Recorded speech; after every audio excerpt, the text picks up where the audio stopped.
Ang pinaka nagustuhan ko sa Bergman na 'to, yung tipid niya sa gasolina. Puwede akong gumanto, puwede akong gumanyan, gusto ko ng ano, puwede akong gumanyan, i-atras ko yung ganyan, puwede akong gumanto, 'di ba? Kahit mukha akong tanga, pero nakaka-relax ako, 'di ba?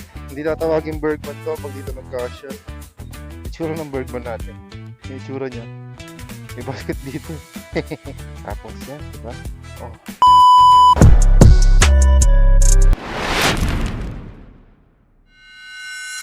Grabe init. Grabe init. Init na upuan. Nabilad sa araw ang aking motor. Ang init nga ni. Yo. Dalhin ko kaya to. Dalhin ko, no? Para meron tayong pantakip mamaya. Kasi mabibilad sa araw to mamaya eh. Ay, nako, init. Bago natin pag-usapan yung ating content for today's video, maglilinis muna tayo ng motor. I-ano muna natin siya dito, washing. Kawawa naman yung motor ko kasi sobrang dumi. Kaya need natin siyang paliguan. Yun, no? Bago tayo mag-content, linisin muna natin ang ating motor para presentable. Kuha tayo ng pera. 5 pesos. Yung 5 pesos dito, 5 minutes eh. Ayun yung motor natin, napakadumi. Punong-puno ng mga putik. Kasi mga itong nagdaang araw, umulan. Kaya madumi yung motor natin. Tsaka yung ano rito ba, yung lugar namin kasi ano, malupa, mabuhangin. Okay. O, di ba? See? Itong motor natin, simula nung binili ko 'to, hindi pa siya nasasabunan. Ay, nasabunan na pala isang beses. Isang beses pa lang siya nasasabunan. Puro ano lang, puro buga-buga lang. Kasi naka-ceramic coating 'tong ano natin, eh, motor natin. Dahil batong maliliit, eh, oh. Paano kaya matanggal 'yan? Kailangan siguro sundutin ng matulis para matanggal yung mga batong maliliit na nakasiksik sa fairings. Okay. Tapos din, ng 4 minutes. Ngayon gagawin natin, siyempre pupunasan natin yung motor. Try natin siyempre yung ano, upuan kasi ito yung unang upuan natin eh. Para mamaya, tuyo na siya. Kailangan napatuyo natin to kahit konti kasi pag pinaandar natin to ng basa, didikit din yung mga lupa. Pati pagpunos ng motor tsaka paghugas eh, no? Dinedemo pa sa inyo. Hindi, wala lang, syempre. May maisama lang tayo sa vlog natin. O nga pala, no? O, next week may lalagay tayong pamorma para dito sa ating motor. Yun, sana sabay-bayan nyo, no? Para sa gustong magporma ng Bergman nila, baka sakali ito yun, no? Siyempre, iba-vlog din natin yun para mapanood nyo, siyempre. Ngayon, gagawin natin, pupunasan naman natin siya ng dry. Punasan muna natin yung loob. Habang nagpupunas tayo, painitan na natin yung motor. Yun, natapos din. O, di ba? Kahit paano presentable na tignan yung motor natin. Yun. Nakalimutan, wala na, no? Pitaka ko dito. Tara, let's go. So, bago ang lahat, welcome back sa ating channel and this is Denaki Moto. At kung hindi ka pa nakasubscribe sa ating channel, mag-subscribe ka na. Alright, let's go. So, yun o, 1:40 na ng tanghaling tapat. Then, syempre, mainit. Pero buti na lamang merong ulap. For today's video, magbibigay lang tayo dito ng pros and cons. So, itong content na to, para to sa mga naghahanap. Para to sa mga taong tumitingin ng impormasyon sa Bergman. So, feeling ko kasi, tsaka tingin ko walang masyadong nag-vlog about dun sa pros and cons ng Bergman. So, ito, gagawa tayo ng pros and cons. Tsaka, syempre, bilang isang rider na naghanap ng sulit na motorsiklo, syempre, ibibigay ko din sa inyo yun. Yung impormasyon na gusto kong makita noon at marinig is ako na yung gagawa. So, para lang to sa mga taong gusto ng Bergman. So, bago ka bumili, panoorin mo muna tong video na to, tong vlog na to. Para sa iyo to. Kaya ayun, tara, pag-usapan natin. Sa madaling salita, ibibigay ko sa inyo yung advantage at disadvantage ng Bergman. So, simulan natin sa advantage ng Bergman. Unang-una, ang pinaka nagustuhan ko sa Bergman na to, yung tipid niya sa gasolina. So, naglalaro yung kanyang fuel consumption around 52 to 48 km per liter. So, depende na sa throttle habit mo yon kung paano ka mag-drive ng motorsiklo o ng isang scooter. So, yun nga yung number one ko, yung kanyang fuel consumption, na yun ang kanyang advantage pagdating sa scooter na to. Isa pang advantage niya, malaki yung kanyang seat storage o yung under seat compartment dahil meron siyang 24 liters na seat storage capacity. So, madami ka nalalagay sa loob ng compartment, di ba? So, mamaya makikita nyo yun dahil mamimili ako sa mall ng mga paninda. Kaya makikita nyo kung paano ko nilalagay yung mga paninda sa compartment. Mamaya pakita ko sa inyo. Bukod sa kanyang seat compartment, syempre meron siyang gulay board na napakalaki. Yan. Sayang, di ko nadala yung galon ng mineral, yung malaki, yung malaking galon, yung 20 liters. Di ko nadala pero kasyang-kasya yan dito. Kahit yung bilog. So yun yung ating number 2 advantage, yung kanyang seat storage at kanyang gulay board na napakalaki. So ang ating number 3 advantage ay comfortability. Paano ko nasabing comfortability? Dahil itong Bergman nga ay isang maxi scooter na walang divider dito sa harapan dahil ang kanyang fuel tank ay nasa ilalim ng upuan. So talagang malaki ang kanyang footboard. Ayan o, pwede akong gumanyan, di ba? Pwede akong gumanyan, pwede akong gumanto, pwede akong gumanyan, gusto ko ng karera, pwede akong gumanyan, di ba? So pag nangawit na yung paa ko, na nakatupi, so pwede ako umatras na ganyan, atras lang ako, pwede ko ilagay yung mga paa ko dito, di ba? So, maxi scooter na talaga siyang tignan. Hindi lang siyang basta scooter. Kaya no, dahil na hindi ko man na-stretch yung paa ko, pero enough na siya para ma-relax ko yung mga tuhod ko, di ba? So, pwede naman akong gumanyan. Oh, di ba? Pwede akong gumanyan. Eh, pag nakaupo ka ng ganito, magagawa mo yun. Siyempre, hindi. Kailangan mong tumayo. So, pwede akong gumanyan. Yatras ko yung ganyan. Pwede akong gumanto, di ba? Di ba? Yan, oh. Kahit mukha akong tanga, pero nakaka-relax ako, di ba? Relax yung mga tuhod ko. Tapos, stretch ko pa yung mga kamay ko. Ayan, oh. Oh, di ba? Mukha akong tanga lang. Yun nga lang. Pero okay lang yun. Di ba? Yung comfortability niya. Tapos dumagdag pa yung lambot ng upuan dahil ito nga ay Bergman Street Executive na talaga namang napaka-executive at premium niya tignan. Kaya yung upuan niya bagay na bagay sa pangalan ng executive, di ba? Yung kanyang handlebar, ayan, medyo mataas lang ng onte, no? Pero okay lang sa akin yan kasi height ko 5'10 and a half ako eh. So almost 6 flat na rin ako, di ba? Ayan oh, nakakita niyo ba yan? Oh, naka-upright position lang ako. Hindi ako nangangawit kahit na hindi ko na kailangan yung kumunot yung likod, di ba? Alam niyo yun, yung nakaganyan. Yan, yung parang nakakuba yung likod. So, ang tama pag bumotor kasi, dapat naka-upright position ka. Yan, medyo dapat dapat ano yung tawag doon? Naka-straight yung upo mo. So, malapit na tayo sa Gaisano Grand Mall eh, no?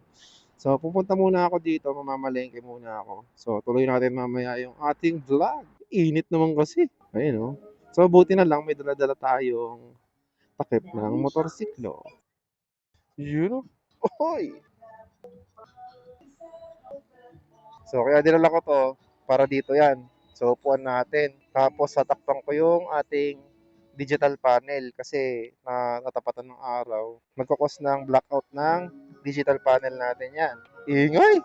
Kasi yan, lalagatin ganyan. O, di ba? At least meron na siyang cover.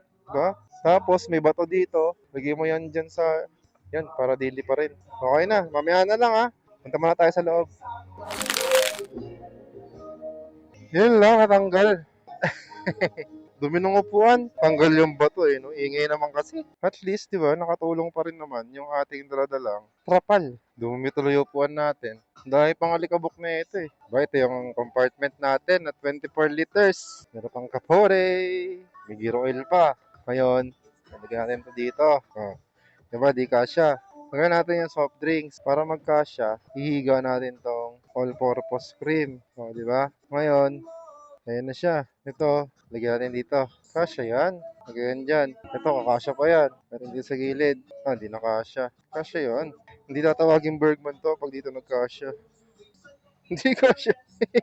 Lagyan natin to. Wala, di kasya. So, ito lang naging problema. Pwede naman yan dyan. Kasi itong tubig.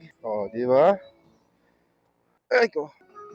Init. So, balik tayo sa content natin kanina. Init, my God. So, dadaan muna tayo dito sa may laundry kasi kukunin ko yung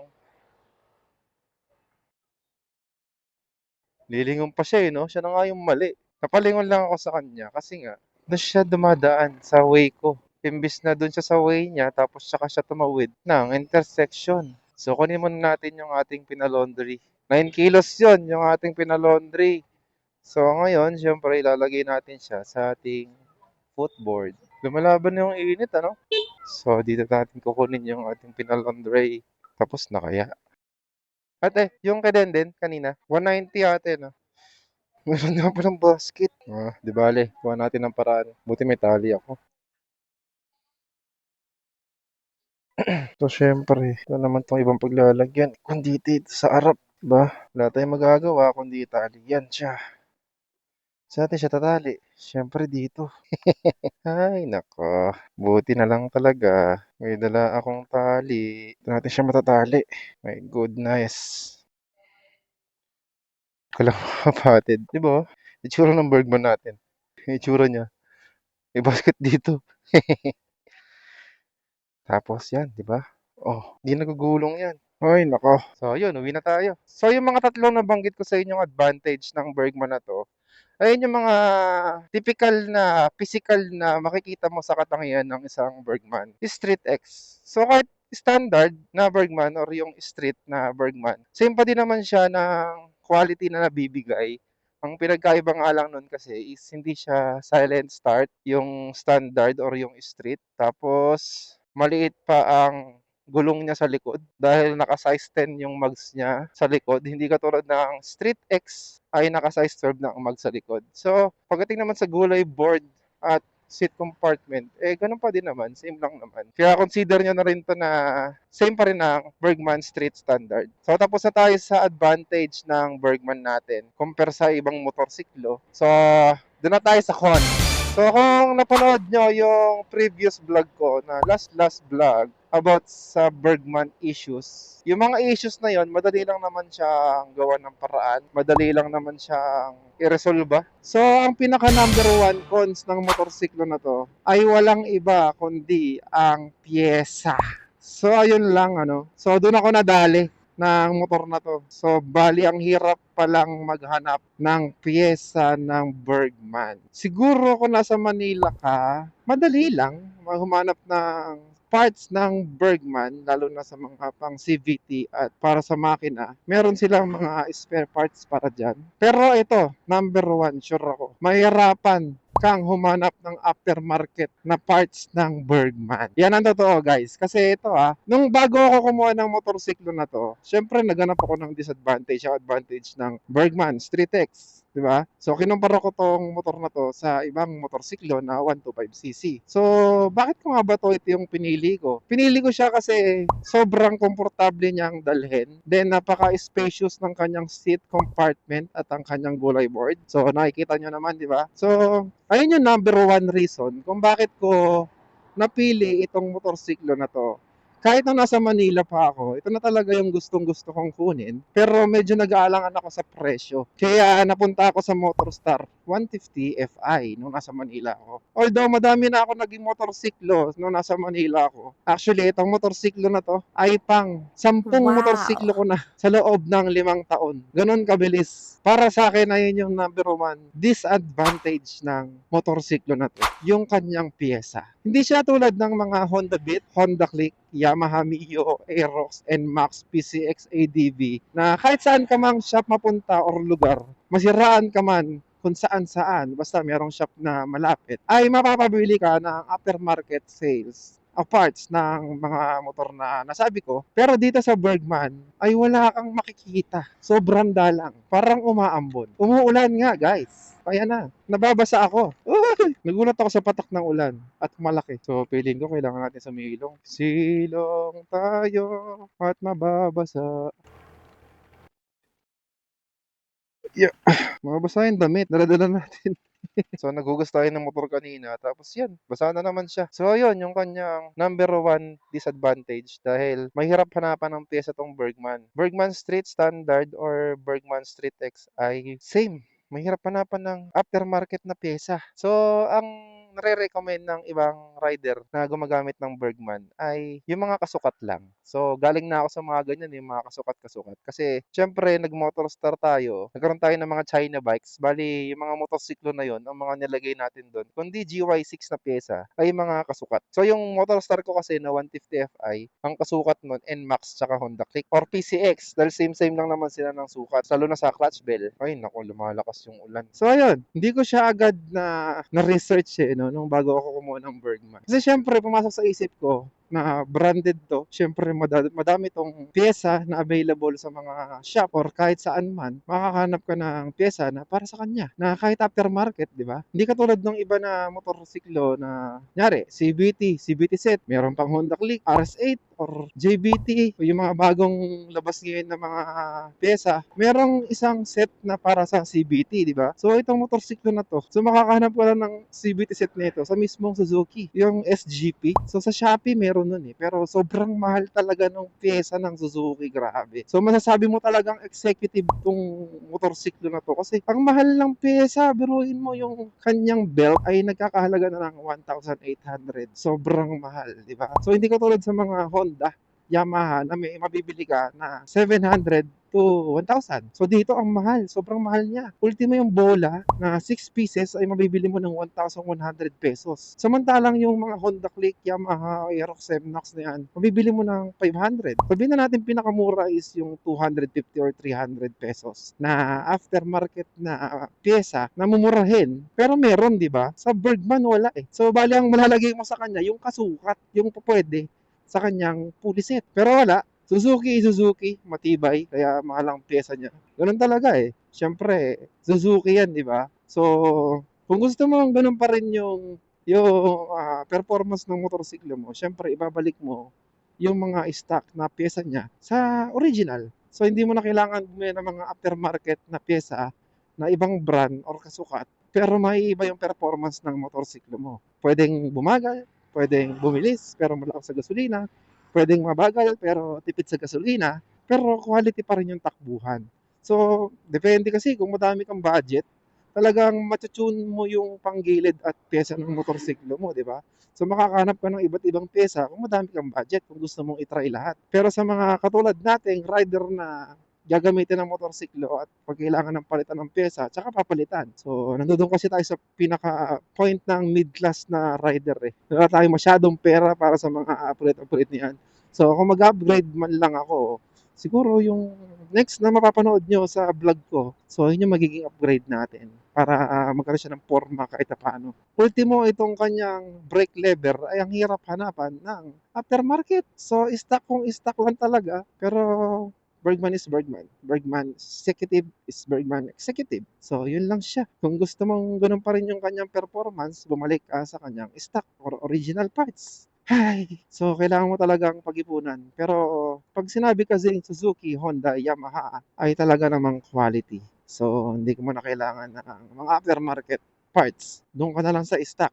Lalo na kung Suzuki dahil mahal ang pyesa ng Suzuki. Kung madami kang pera, why not? Go lang. Pero syempre, hindi tayo magpapatalo dahil maghahanap pa rin ako ng pwedeng aftermarket na pyesa dito sa motorsiklo na to. So, ayun lang. Maraming salamat sa panonood. Sana natulungan kitang mag-decide kung gusto mong kumuha ng isang Bergman Executive na katulad ng motorsiklo ko na ito. So, ikaw na bahala umusga. Decision mo na yan at malapit na ako sa bahay.